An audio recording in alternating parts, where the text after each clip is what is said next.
आज हमारे पास 2020 का हरियाणा बोर्ड का इकोनॉमिक्स का पेपर है, सेट बी। तो चलिए इस पेपर के सवालों के जरिए इकोनॉमिक्स की दुनिया में एक दिलचस्प सफर शुरू करते हैं। तो भाग 1 से शुरू करते हैं, वस्तुनिष्ठ प्रश्न। पहला सवाल है, निम्नलिखित में से कौन सा व्यष्टि अर्थशास्त्र का अध्ययन है? और विकल्प हैं अ राष्ट्रीय आय, ब समग्र मांग, स व्यापार चक्र और द मांग का सिद्धांत। इसका सही उत्तर है द मांग का सिद्धांत। और यहीं से अर्थशास्त्र का सबसे बुनियादी बंटवारा समझ में आता है। व्यष्टि और समष्टि, है ना? बिल्कुल। व्यष्टि यानी माइक्रो इकोनॉमिक्स, इसे ऐसे देखिए कि अर्थशास्त्र एक जंगल है। जब आप एक एक पेड़, उसके पत्ते, उसकी जड़ों को देखते हैं तो वो है व्यष्टि अर्थशास्त्र। अच्छा, मतलब एक एक यूनिट को देखना। हाँ बिल्कुल। इसमें हम एक उपभोक्ता, एक फर्म या एक बाजार जैसी छोटी इकाइयों का अध्ययन करते हैं। और ये जो मांग का सिद्धांत है, ये यही बताता है कि एक व्यक्ति किसी चीज की कीमत देखकर उसे खरीदने का फैसला कैसे करता है। तो फिर बाकी के 3 विकल्प क्या हुए? राष्ट्रीय आय, समग्र मांग और व्यापार चक्र? वो हो गया समष्टि अर्थशास्त्र, मैक्रो इकोनॉमिक्स। मतलब जंगल को एक हेलीकॉप्टर से देखना। अच्छा। इसमें हम पूरी अर्थव्यवस्था को एक साथ देखते हैं। जैसे पूरे देश की कुल आय क्या है, जो राष्ट्रीय आय हुई, देश में कुल मांग कितनी है, मतलब समग्र मांग, या पूरी अर्थव्यवस्था में तेजी मंदी क्यों आती है। तो एक पेड़ है और दूसरा पूरा जंगल। ये तो साफ हुआ, लेकिन क्या ये दोनों शाखाएं एक दूसरे से पूरी तरह अलग हैं या एक का असर दूसरे पर भी पड़ता है? बहुत अच्छा सवाल है। ये पूरी तरह से जुड़ी हुई हैं। सोचिए, लाखों लोगों के जो व्यक्तिगत खरीदने बेचने के फैसले हैं, मतलब व्यष्टि, वही मिलकर देश की कुल मांग बनाते हैं, जो कि समष्टि है। और सरकार की नीतियां जो समष्टि स्तर पर होती हैं, वो हर एक व्यक्ति की जेब पर असर डालती हैं। बिल्कुल सही। ये एक ही सिक्के के 2 पहलू हैं। चलिए इसी सोच के साथ अगले सवाल पर बढ़ते हैं। समविच्छेद बिंदु पर फर्म को कितना लाभ या हानि होती है? 0, धनात्मक या ऋणात्मक? इसका जवाब है आ, 0। समविच्छेद बिंदु, जिसे हम ब्रेक इवन पॉइंट भी कहते हैं, वो no profit no loss point होता है। अच्छा। ये उत्पादन का वो स्तर है जहां एक फर्म की कुल कमाई और कुल लागत दोनों एकदम बराबर हो जाती हैं। पर इसमें एक कंफ्यूजन होता है। एक तरफ कहते हैं कि फर्म को सामान्य लाभ यानी नॉर्मल प्रॉफिट मिलता है, और दूसरी तरफ उसे 0 आर्थिक लाभ यानी 0 इकोनॉमिक प्रॉफिट भी कहते हैं। ये दोनों बातें एक साथ कैसे सच हो सकती हैं? हाँ, ये अर्थशास्त्र का एक बहुत दिलचस्प कॉन्सेप्ट है। देखिए, अर्थशास्त्र में लागत का मतलब सिर्फ वो पैसा नहीं है जो आपने खर्च किया। तो फिर क्या है? इसमें अवसर लागत भी शामिल होती है, अपॉर्चुनिटी कॉस्ट।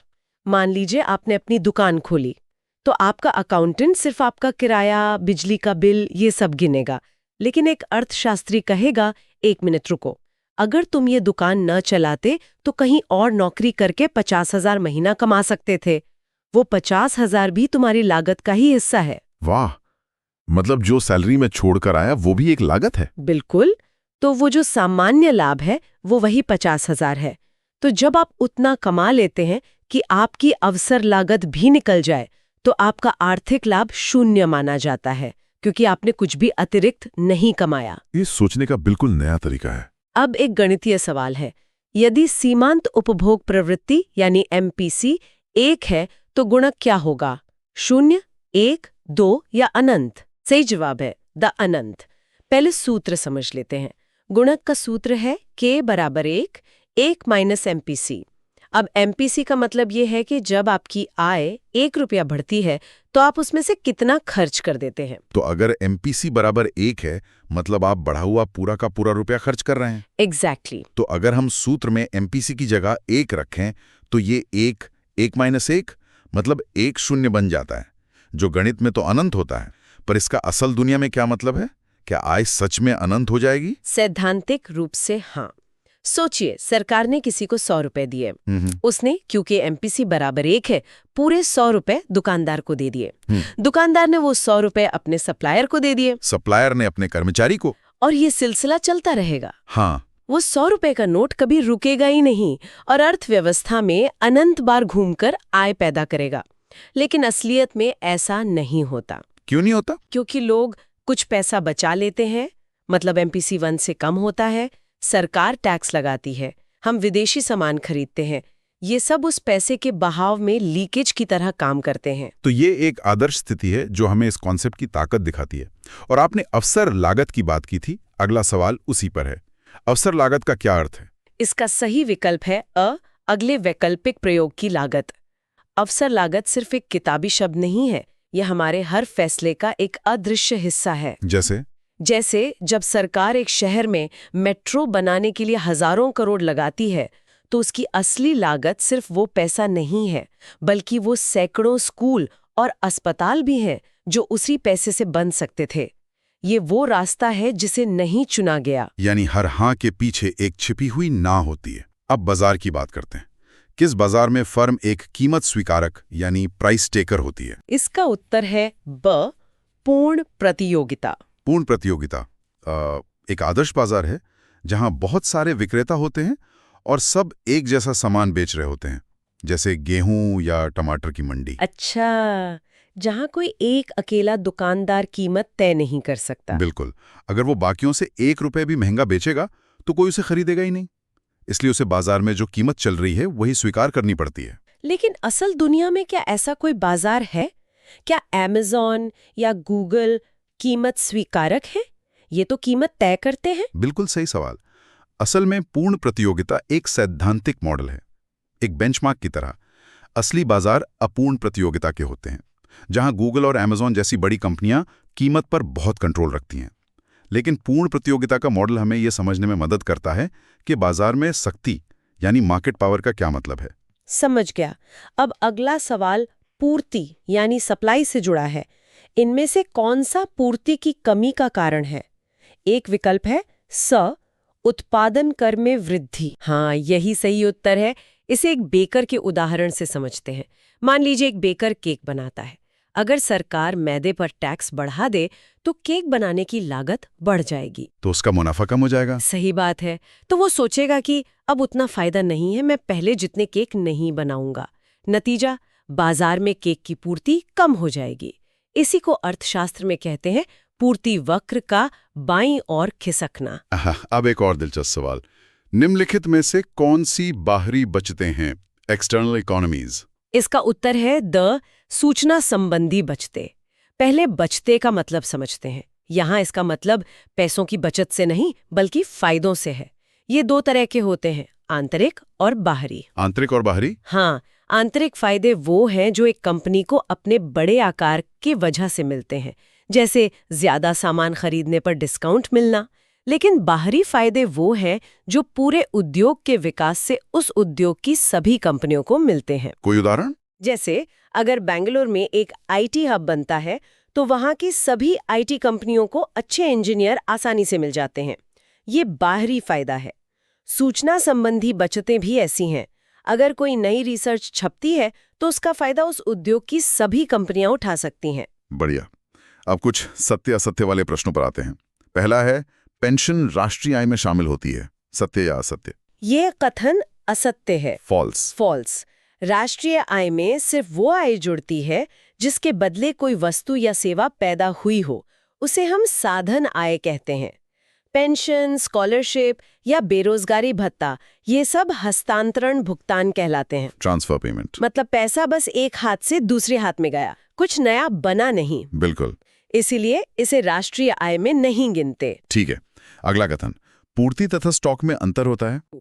इसे ऐसे समझिए, एक किसान के गोदाम में 100 बोरी गेहूं रखा है, ये उसका स्टॉक है। लेकिन बाजार में अभी कीमत कम है तो वो सोचता है मैं अभी सिर्फ 10 बोरी ही बेचूंगा, तो बाजार में उसकी पूर्ति सिर्फ 10 बोरी हुई। अच्छा, स्टॉक वो है जो आपके पास है और पूर्ति वो जो आप अभी बेचना चाहते हैं। सही पकड़ा। अगला, घटते प्रतिफल का नियम कृषि पर लागू होता है। ये सत्य है, ट्रू। ये बहुत प्रैक्टिकल नियम है। सोचिए, आपके पास 1 एकड़ जमीन है, आपने एक मजदूर लगाया, 10 बोरी अनाज उगा। आपने सोचा वाह, एक और मजदूर लगाता हूं, अब शायद 22 बोरी अनाज उगा। लेकिन जब आप 5वां या 6ठा मजदूर लगाएंगे तो जमीन तो उतनी ही है, अब शायद अगला मजदूर सिर्फ 2 बोरी अतिरिक्त अनाज ही उगा पाएगा। इसी को घटते प्रतिफल कहते हैं। अब एक नीति से जुड़ा सवाल, न्यून मांग की स्थिति में सरकार को घाटे के बजट की नीति नहीं अपनानी चाहिए। ये कथन असत्य है। फॉल्स, बल्कि इसका ठीक उल्टा करना चाहिए। न्यून मांग का मतलब है मंदी, लोग खर्च नहीं कर रहे हैं। ऐसे में सरकार को घाटे का बजट बनाना चाहिए, मतलब अपनी कमाई से ज्यादा खर्च करना चाहिए उधार लेकर, ताकि बाजार में मांग पैदा हो। हाँ, ताकि वो सड़कें बनाएं, लोगों को पैसे दें और अर्थव्यवस्था पटरी पर लौटे। अगला कथन, स्थानापन्न वस्तु की कीमत में वृद्धि मांग में वृद्धि का कारण होती है। ये सत्य है, ट्रू। स्थानापन्न वस्तुएं वो हैं जिन्हें एक दूसरे की जगह इस्तेमाल किया जा सकता है, जैसे चाय और कॉफी। अगर कॉफी अचानक बहुत महंगी हो जाए तो लोग क्या करेंगे? जाहिर है, चाय ज्यादा पिएंगे। बस, तो स्थानापन्न वस्तु यानी कॉफी की कीमत बढ़ने से मुख्य वस्तु यानी चाय की मांग बढ़ गई। सही। अगला, सीमित साधनों को धन कहा जाता है। ये असत्य है, फॉल्स। अर्थशास्त्र की भाषा में सीमित साधनों को दुर्लभ साधन कहते हैं, स्केर्स मीन्स। और यही अर्थशास्त्र की सबसे बड़ी समस्या है कि हमारे साधन दुर्लभ है लेकिन हमारी इच्छाएं असीमित हैं। और एक और, मुद्रा में केवल करेंसी नोट शामिल किए जाते हैं। ये भी असत्य है। जब हम मुद्रा कहते हैं तो उसमें नोट और सिक्कों के अलावा बैंकों में जो हमारे खातों में पैसा पड़ा है वो भी शामिल होता है, जिसे हम यूपीआई या डेबिट कार्ड से इस्तेमाल करते हैं, वो भी मुद्रा का ही हिस्सा है। अब खालिस्तान भरने वाले प्रश्न। पहला, साख नियंत्रण के मात्रात्मक उपकरण हैं। यहाँ हम भर सकते हैं खुले बाजार की क्रियाएं, ओपन मार्केट ऑपरेशंस। ये रिजर्व बैंक का एक तरीका है अर्थव्यवस्था में पैसे की सप्लाई को कंट्रोल करने का। जब महंगाई बढ़ती है तो वो सरकारी बॉन्ड बेचकर बाजार से पैसा सोख लेता है और मंदी के समय बॉन्ड खरीदकर बाजार में पैसा डालता है। और भाग 1 का आखिरी प्रश्न, बचत आयत प्रवाह का है। यहाँ आएगा रिसाव या क्षरण, लीकेज। सोचिए अर्थव्यवस्था एक बाल्टी की तरह है जिसमें पैसा गोल गोल घूम रहा है, लेकिन जब आप अपनी आय का कुछ हिस्सा बचाकर तिजोरी में रख लेते हैं तो वो पैसा उस चक्र से बाहर निकल जाता है। इसी को रिसाव कहते हैं। बहुत बढ़िया। भाग 1 यहाँ समाप्त होता है। चलिए अब भाग 2 पर आते हैं। अति लघुत्तरात्मक प्रश्न। प्रश्न 2 है, व्यापार शेष से आपका क्या अभिप्राय है? व्यापार शेष एक देश के निर्यात और आयात का हिसाब है, लेकिन इसमें एक खास बात है, ये सिर्फ दृश्य वस्तुओं को गिनता है। मतलब वो चीज़ें जिन्हें आप देख सकते हैं, छू सकते हैं, जैसे कार, मोबाइल फ़ोन, अनाज। इसमें सेवाएं जैसे सॉफ्टवेयर या टूरिज्म शामिल नहीं होती। तो इसका सूत्र क्या हुआ? सूत्र है व्यापार शेष इज इक्वल टू दृश्य वस्तुओं का निर्यात माइनस दृश्य वस्तुओं का आयात। ठीक है। प्रश्न 3, तटस्थता वक्र की 2 विशेषताएं बताइए। इसकी 2 मुख्य विशेषताएं हैं। पहली, ये बाएं से दाएं नीचे की ओर झुकता है, जिसका मतलब है कि अगर आपको संतुष्टि का स्तर वही रखना है तो एक चीज ज्यादा पाने के लिए दूसरी चीज छोड़नी पड़ेगी। और दूसरी और सबसे दिलचस्प विशेषता है इसका आकार।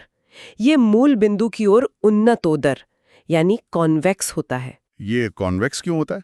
इसका क्या मतलब है? इसे समझने का एक आसान तरीका है। सोचिए आपके पास 10 रोटियां और सिर्फ 1 कटोरी दाल है।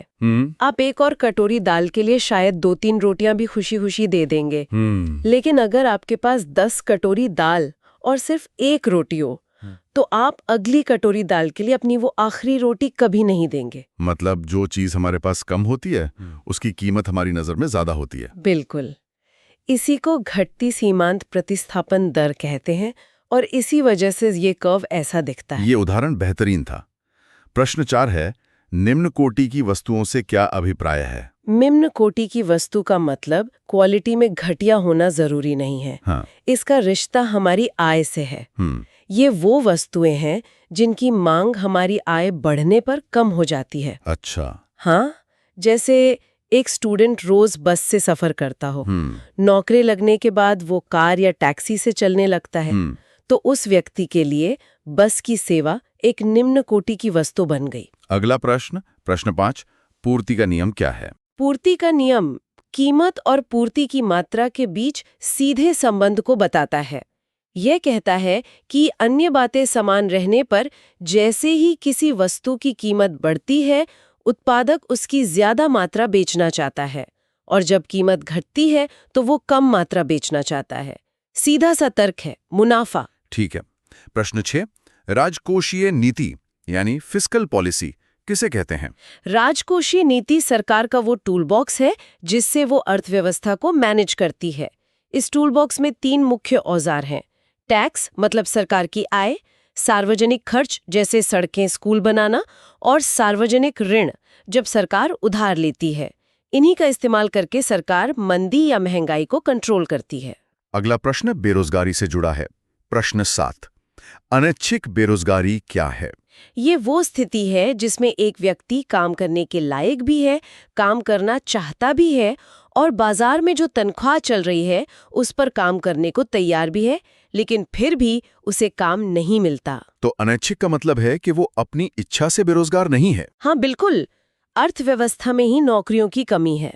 और अब इस चर्चा का आखिरी सवाल, प्रश्न 8, नियंत्रण कीमत तथा समर्थन कीमत से आप क्या समझते हैं? ये दोनों सरकार द्वारा बाजार में दखल देने के 2 अलग-अलग तरीके हैं। नियंत्रण कीमत या प्राइस सीलिंग, ये कीमत की ऊपरी छत है। सरकार ये जरूरी चीजों जैसे दवाइयों पर लगाती है ताकि वो आम आदमी की पहुंच से बाहर ना हो जाए। ये हमेशा बाजार कीमत से कम होती है। और समर्थन कीमत? समर्थन कीमत या MSP ये कीमत का फर्श है, एक न्यूनतम सीमा। सरकार ये किसानों की फसलों के लिए तय करती है ताकि बाजार में कीमत बहुत ज्यादा गिरने पर भी किसानों को नुकसान ना हो। सरकार गारंटी देती है कि वो इस कीमत पर किसान की फसल खरीदेगी। ये बाजार कीमत से ज्यादा होती है। धन्यवाद।